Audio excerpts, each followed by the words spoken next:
তো বন্ধুরা, এখন আমি তোমাদেরকে পঞ্চামৃত কিভাবে বানাতে হয় সেটা আমি দেখিয়ে দিচ্ছি। এখানে আমি 5টি উপকরণ আগে থেকে সাজিয়ে রেখে দিয়েছি।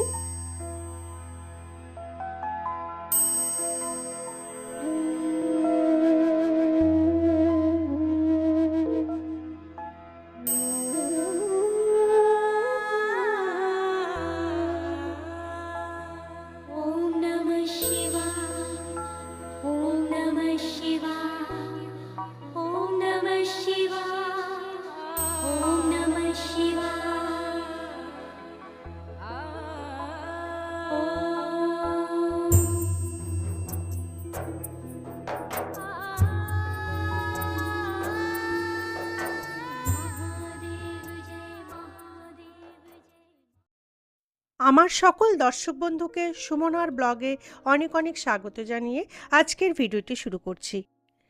প্রত্যেক বছর ফাল্গুন মাসের কৃষ্ণপক্ষের চতুর্দশী তিথিতে দেবাদিদেব মহাদেব ও দেবী পার্বতীর আরাধনায় পালিত হয় এই মহাশিবরাত্রি। বিশ্বাস করা হয় এই পবিত্র দিনে শিবরাত্রি ব্রত পালন করলে সমস্ত পাপ থেকে মুক্তি পাওয়া যায় ও আমাদের বিশেষ মনস্কামনা পূরণ হয়ে যায়। আর এবছর বাংলার 2রা ফাল্গুন 1432, ইংরাজির 15ই ফেব্রুয়ারি 2026 রবিবার শ্রী শ্রী শিবরাত্রি ব্রত ও পূজা, শিব চতুর্দশী শ্রী শ্রী শিবরাত্রি ব্রত উপবাস। আর ঠিক তার পরের দিন অর্থাৎ বাংলার 3রা ফাল্গুন 1432, ইংরাজির 16ই ফেব্রুয়ারি 2026 সোমবার পড়েছে শিবরাত্রির পারণ বিধি। এদিন সকাল 6টা বেজে 42 মিনিট থেকে বিকেল 3টে বেজে 10 মিনিটের মধ্যে উপবাস ভঙ্গ বা পারণ বিধি সম্পন্ন করা হবে। শিব চতুর্দশী তিথিটি শুরু হচ্ছে বাংলার 2রা ফাল্গুন এবং ইংরাজির 15ই ফেব্রুয়ারি রবিবার বিকেল 4টে বেজে 49 মিনিট থেকে এবং শিব চতুর্দশী তিথিটি সমাপ্ত হচ্ছে বাংলার 3রা ফাল্গুন ও ইংরাজির 16ই ফেব্রুয়ারি সোমবার সন্ধ্যা 5টা বেজে 33 মিনিটে। এই মহাশিবরাত্রির ব্রত করলে কি কি উপকরণগুলি আমাদের সংগ্রহ করে রাখতে হবে, অর্থাৎ কিভাবে শিবরাত্রির ব্রতের ডালা সাজানো হয়, সেই ভিডিওই এখন আমি তোমাদের সাথে শেয়ার করছি। তাহলে এসো ভিডিওটি শুরু করা যাক। তো বন্ধুরা, শিবরাত্রি করতে যেটা সবথেকে আগে আমাদের রাখতে হবে সেটা হচ্ছে আমাদের বাড়িতে যদি এরকম শিবলিঙ্গ থাকে সেটা খুবই উত্তম, আর যদি না থাকে তোমরা শিব চিত্রপটেও শিবরাত্রি পুজো করতে পারো। তো যার কাছে যা থাকবে সে তাতেই পুজো করবে। তো এরকম লাগবে একটি শিবলিঙ্গ বা শিবের চিত্রপট, আর লাগবে দেখো এরকম বাবা মহাদেবের কাছে মানে শিবলিঙ্গর সাথে যে সমস্ত জিনিসগুলি রাখতে হয় সেটি হচ্ছে একটি রাখতে হবে নন্দী মহারাজ, আর ত্রিশূল আর নাগরাজ, এগুলি রাখতে হয়। শিবলিঙ্গ থাকলে এগুলি সংগ্রহ করে আগে আমাদেরকে রেখে দিতে হবে। যদি তোমাদের কাছে না থেকে থাকে তোমরা এই শিবরাত্রির আগে এগুলি এনে রাখতে পারো বাড়িতে।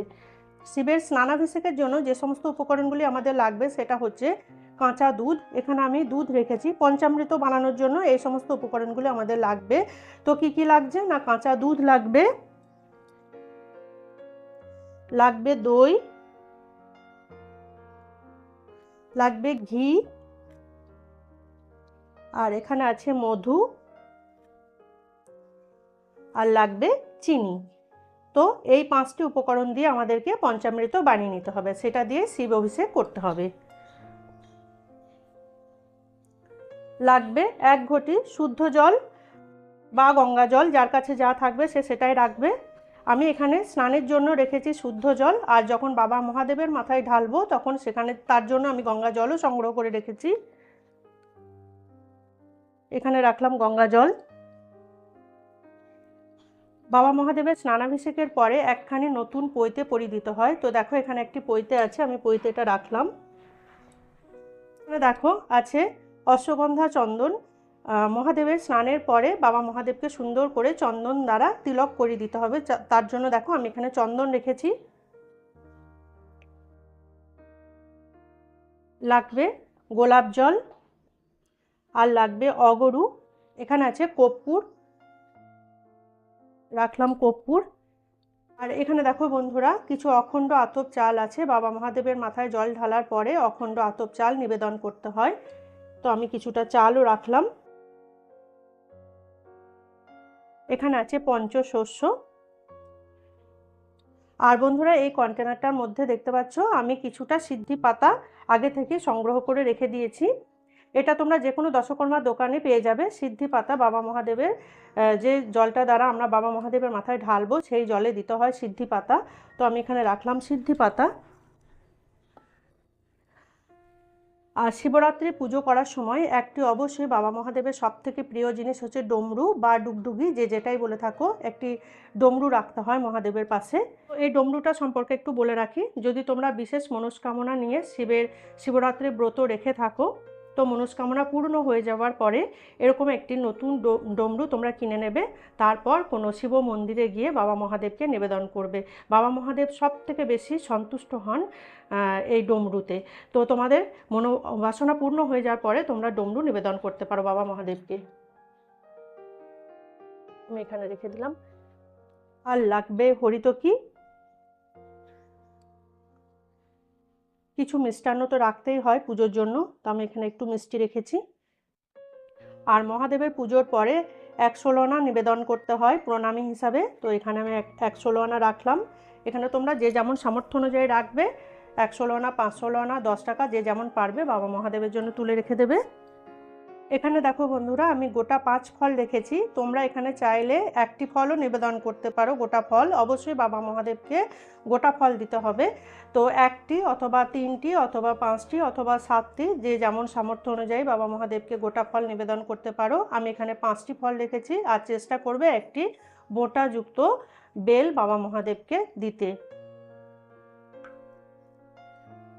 এবার ফুলগুলি সম্পর্কে একটু ছোট করে বলে রাখি বন্ধুরা। বাবা মহাদেবের যে সমস্ত ফুলগুলি সব থেকে প্রিয় সেটা হচ্ছে আকন্দ ফুল। আকন্দ ফুল বাবা মহাদেবের অত্যন্ত প্রিয়। খুব ভালো হয় যদি এদিন নিজের হাতে একখানি আকন্দ ফুলের মালা গেঁথে বাবা মহাদেবকে পরানো যায়। তো এখানে রাখলাম একটা আকন্দর মালা। আর সব থেকে প্রিয় হচ্ছে বাবা মহাদেবের যেমন আকন্দ ফুল, যেমন কলকে ফুল, ধুতুরা ফুল, এই সমস্ত ফুলগুলি বাবা মহাদেবের খুব প্রিয়। এছাড়াও হলুদ গাঁদা ফুল তো সব ঠাকুরকে সবসময় দেওয়া যায়, হলুদ গাঁদা ফুল। এখানে আমি একটি, আমার গাছে চন্দ্রমল্লিকা ফুটেছিল, আমি সেটা তুলে নিয়ে এলাম। এই চন্দ্রমল্লিকাটা আমি বাবা মহাদেবকে দেবো। আর সাদা টগর ফুলও বাবাকে দেওয়া যায়। আর এখানে দেখো আমি একটু গোলাপ ফুল রেখেছি। এই গোলাপ ফুল বাবা মহাদেবের যখন যে জলটা মাথায় ঢালবো সেই জলে যদি একটু করে দিয়ে দেওয়া যায় গোলাপের পাপড়ি, তো এতে আমাদের সংসারে শ্রীবৃদ্ধি হয় বলে মানা হয়। তার জন্য আমি এখানে 2টি গোলাপ ফুল রেখেছি। এবার বন্ধুরা তোমাদেরকে একটি জিনিস দেখিয়ে দিই, যেটা হচ্ছে বিল্বপত্র, যেটা ছাড়া বাবা মহাদেবের পুজো একেবারেই অসম্পূর্ণ, পূর্ণতা পাই না। সেটা হচ্ছে বিল্বপত্র। তো বিল্বপত্র অবশ্যই লাগবে। এখানে তোমরা একটি বেলপাতাও বাবা মহাদেবকে নিবেদন করতে পারো। বাবা মহাদেব একটি বেলপাতাতেই সন্তুষ্ট, এটা কথাতেই আছে। না পেলে 3টে অথবা 5টি অথবা 7টি অথবা 11টি অথবা 21টি বেলপাতা বাবা মহাদেবকে তোমরা নিবেদন করতে পারো। যে যত খুশি নিবেদন করতে পারো, যদি পাও সেটা তো খুবই উত্তম। না পেলে তোমরা এগুলিও দিতে পারো, যেমন 5টি, 7টি, 11টি বেলপাতা বাবা মহাদেবকে নিবেদন করতে পারো। তো আমি এখানে বেলপাতাগুলো খুব ভালো করে ধুয়ে রেখেছি। এখন তো পাতা ঝরার সময়, তো বেলপাতা খুব ভালো পাওয়া যাচ্ছে না, যেটুকু পেয়েছি সেটুকুই রেখেছি। আর এখানে একটি পান পাতা আছে, পান পাতা লাগবে পুজোর সময়। আর আছে দূর্বা। এইবার আরতি সম্পর্কে একটু ছোট করে বলে রাখি, যেটা দিয়ে বাবা মহাদেবকে পুজো শেষে আরতি করতে হবে, সেটা হচ্ছে একটি ঘিয়ের প্রদীপ। তো এখানে প্রদীপটা আমি রেখেছি, এখানে দেশি ঘি আছে, ঘি দিয়ে আমি প্রদীপটা ধরিয়ে নেব পরে। আর এখানে পঞ্চপ্রদীপ আছে, পঞ্চপ্রদীপ আমি সাজিয়ে রেখেছি, পরে পুজোর পরে আমি এগুলো জ্বালিয়ে রাখবো, দিয়ে আরতি করব। আর এখানে আছে কর্পূর, এছাড়াও আছে ধূপ, আর আছে ধূনা। তো বন্ধুরা শিবরাত্রি করতে ন্যূনতম যে সমস্ত উপকরণগুলি অতি অবশ্যই আমাদের জোগাড় করে রাখতে হবে সেগুলি হচ্ছে এইগুলি। আমি তোমাদেরকে খুব ছোট করে সুন্দর করে দেখিয়ে দেওয়ার চেষ্টা করলাম। তোমরা এইভাবে একটি জায়গায় সমস্ত কিছু সাজিয়ে নেবে, দিয়ে তারপর শিবরাত্রি পুজো করবে। আর যখন মন্দিরে গিয়ে পুজো করতে যাবে তখন তোমরা একটি ডালার মধ্যে এই সমস্ত উপকরণগুলি সাজিয়ে নিয়ে গিয়েও তোমরা পুজো করতে পারো। তো বন্ধুরা এখন আমি তোমাদেরকে পঞ্চামৃত কিভাবে বানাতে হয় সেটা আমি দেখিয়ে দিচ্ছি। এখানে আমি 5টি উপকরণ আগে থেকে সাজিয়ে রেখে দিয়েছি। এখানে কাঁচা দুধ আছে, কাঁচা দুধের মধ্যে দেখো আমি কি মেশাচ্ছি দই, আর এই দইটা সম্পর্কে একটু বলে রাখি, এখানে আছে টক দই, এখানে তোমরা চাইলে মিষ্টি দইও নিতে পারো। অনেকেরই মনে প্রশ্ন থাকে কি দই নেব, টক দই না মিষ্টি দই। তোমরা টক দইও নিতে পারো অথবা মিষ্টি দইও নিতে পারো। তো আমি এখানে দই মেশালাম, দুধের মধ্যে দিচ্ছি ঘি,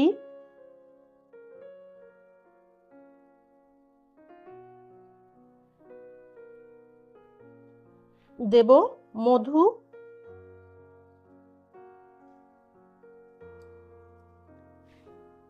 আর দেব চিনি।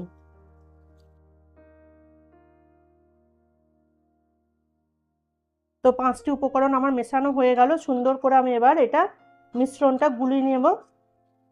সুন্দর করে এই মিশ্রণটা আমি গুলিয়ে নেব। দুধ, দই, ঘি, মধু আর চিনি, এর মধ্যে আমি মিশিয়ে দেব সামান্য একটু কর্পূর,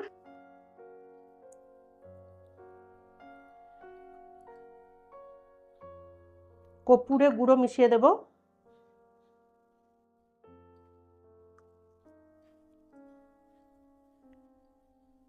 আর কিছু ফুলের পাপড়ি মিশাবো।